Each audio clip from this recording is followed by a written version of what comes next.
Hello people of the internet. So I woke up this morning on 4 hours of sleep, running a spicy little fever, and bleeding out of my vagina. And I thought, you know what? Seems like a great day to film a video. Trust me, normally I am pretty functional on my period, but today I am experiencing the mother of all periods. I should have seen this coming too, because for the past 3 days, I have had the most intense PMS cravings, which I didn't even know were a thing, of my entire life. I have literally been coming home from class, grabbing 2 pints of dairy-free ice cream, standing in the kitchen with both of them open, 2 different spoons, just like alternating between the 2 flavors. I don't know what is happening to my body, but it is not enjoying itself right now. So today I thought I'd just take it easy on myself and my genitals. I have a pile of things here that just need a little bit of fixing up. I also just find it like weirdly soothing to fix things, which probably explains a lot about my ex-boyfriends. I also have some tea, of course, and some tea to spill. So first on the agenda, we have these pantalones from Urban Outfitters. I love these to death. They're like the grandpa pants of my dreams. They're so freaking comfortable, but they are a little bit long for me, so I have just been folding it up once at the bottom, but as I walk, the fold has just been like jiggling out. So I didn't want to, I've been really gassy too. So I don't want to do anything too permanent to these because I'm 20 and still holding out hope that I'll have a growth spurt at some point. So I want this to be reversible in case I finally eat enough beans and grow tall and strong like my mother said. So I'm just gonna like fold this over once like so, and then I'm gonna put a tiny little stitch on either side just to hold it in place, but it'll still be really, really easy to take out if I ever change my mind like I always do because I'm an indecisive piece of trash. Alrighty, one side done. Oh, also I apologize if I flash you guys with like my pad at any point in this video. Today I was just not in a tampon mood. I know a couple people have mentioned that I should try the Diva Cup because it's so much easier. It's just one thing, it's like reusable, so it's good for the environment. But like, well, sometimes like I'm just not in the mood to put my fingers up my vagina, especially like when you're not horny.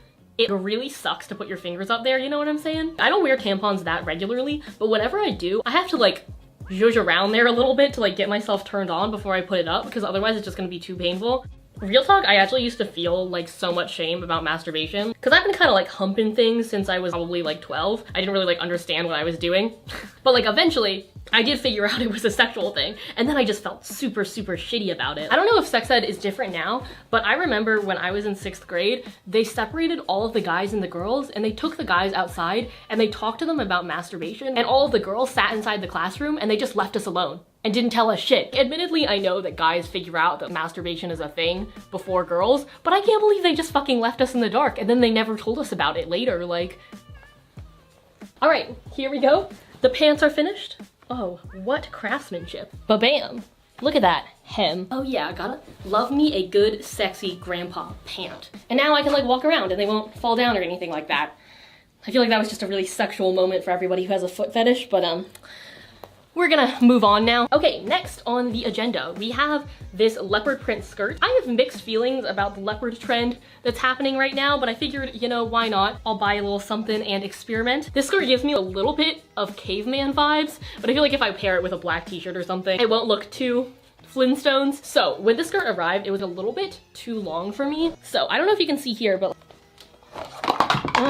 okay, I'm just gonna show you because I feel like I'm doing a very bad job of explaining what's going on right now. This is how the skirt normally is, and I feel like this is a little bit long on me and a little bit straight across. So because I am scandalous like that, I'm gonna move this section of the skirt up a little bit, pin it where I want it to end up, and then I'm just gonna do a tiny little stitch that'll hopefully hold it in place.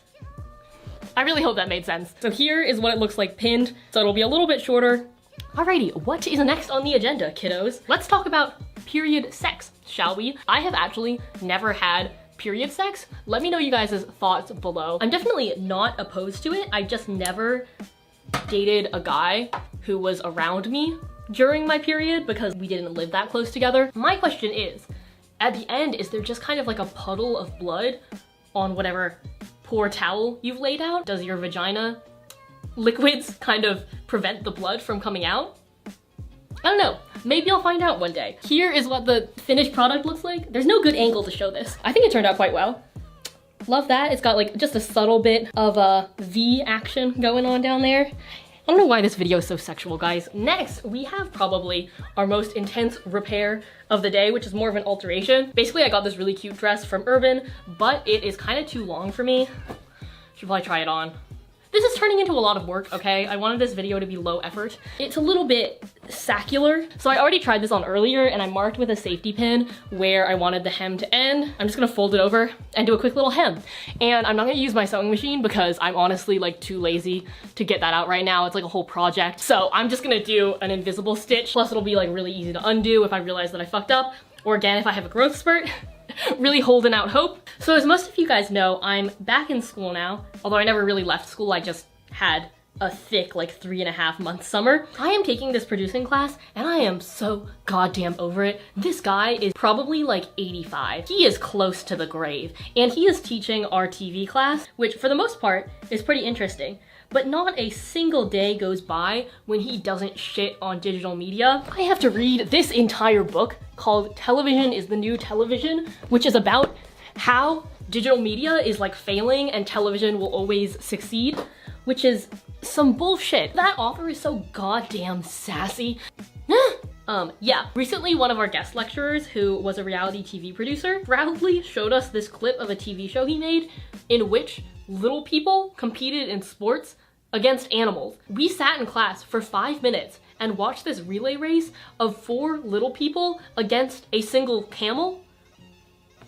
And it was the most bizarro shit I've ever seen. When it was finally over, the producer was so proud that he didn't mention in the video that the little people were short. I was like, sir, is that your idea of diversity? Because you literally just raced them against an animal like in a circus. Like, that's not okay. And apparently he made like several $1 million on that idea. So that is why I love Hollywood so much. So the other day I was talking to my friend and we were talking about where we might want to move after we graduate. My friend said that she was interested in this neighborhood near downtown. The rent was really affordable, but then she was like, oh, well, I am a woman in my 20s and it won't be safe for me to live there, so I'll just have to live somewhere else. I was like, oh yeah, that sucks, like maybe try another neighborhood. And a couple hours later we were still talking and we circled back to that and we were like, wait a second, why the hell do like all of us as women just accept that there are some places that we can't live because we'll get like raped or assaulted? It also just got me kind of riled up because obviously I'm looking at places to live after I graduate too, and some places are just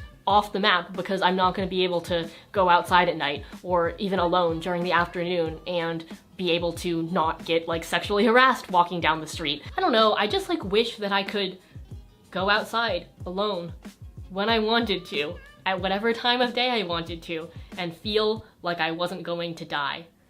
Would be great. So Halloween is coming up, and I feel like there's always controversy every year about the most absurd, sexy Halloween costumes for women possible. Sexy corn is one of my favorites of all time. Sexy Bert and Ernie is also kind of up there. Hey guys, it is Editing Ashley in November, and I wanted to apologize that these references to Halloween are somewhat outdated, and to clarify that it's not because I'm a lazy editor. I've actually had this video finished for over a month now, but when I initially uploaded it, it got demonetized, and I've been spending the last month trying to go through various people at YouTube to try to convince them to monetize it, but they basically refused to, and I'm not gonna be salty about the money or anything like that. That's not the most important thing to me. The thing that I care about most is that YouTube and the advertisers that partner with YouTube are systematically discouraging people, and specifically women and people from the LGBT community, from talking about real things that happen to their bodies. Whereas people like Logan Paul get to show a dead body on screen and don't get demonetized, or people who say sexist or racist things, or prank channels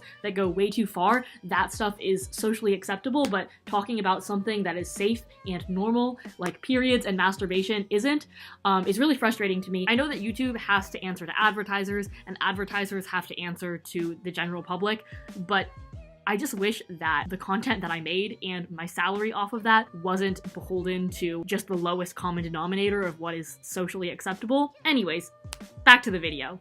Overall, I absolutely think Halloween is indicative of a greater problem that we have of viewing women as sex objects. But I will say, one thing I appreciate about UCLA is that Halloween is really an equal opportunity employer, and that the guys dress up like super fucking sexy too. They are objectifying themselves just as much as the girls are. Freshman year, when I went out for Halloween, my ovaries may or may not have exploded. There were so many shirtless guys in togas that were basically just covering like one nipple, shirtless firefighter guys, There were a couple guys just in Speedos, which isn't really my sexual fantasy, but you know, they were really letting it all out there too. So at least I can appreciate that for every girl who has her ass cheeks out, there's a guy who probably also has his ass cheeks out. Last Halloween though, as I was walking home, I did see an ambulance and what may or may not have been an amputated limb sitting on the sidewalk.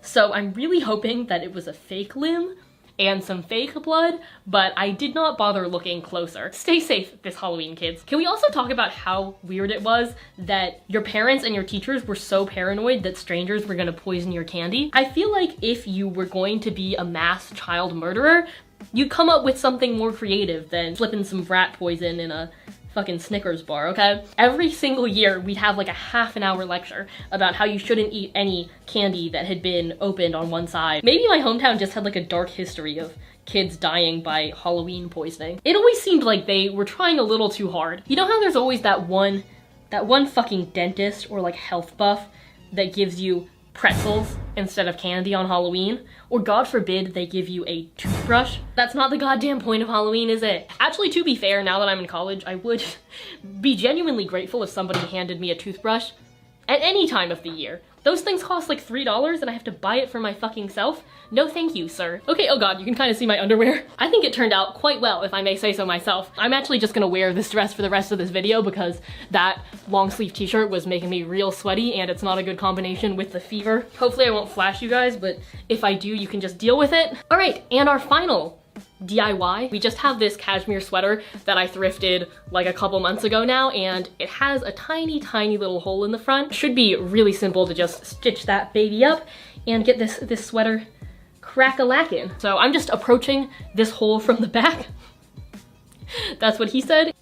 Okay, honestly, this fever is actually getting kind of bad. Normally when I get a fever, I'm not quite sure if it's just because my apartment is super hot and I don't have AC, or if I genuinely am sick. I feel like I've had a light fever going for like 3 weeks now, but this one's kind of bad. Yeah, I might actually be sick this time. To be fair, it would kind of make sense if I was sick because I haven't been sleeping.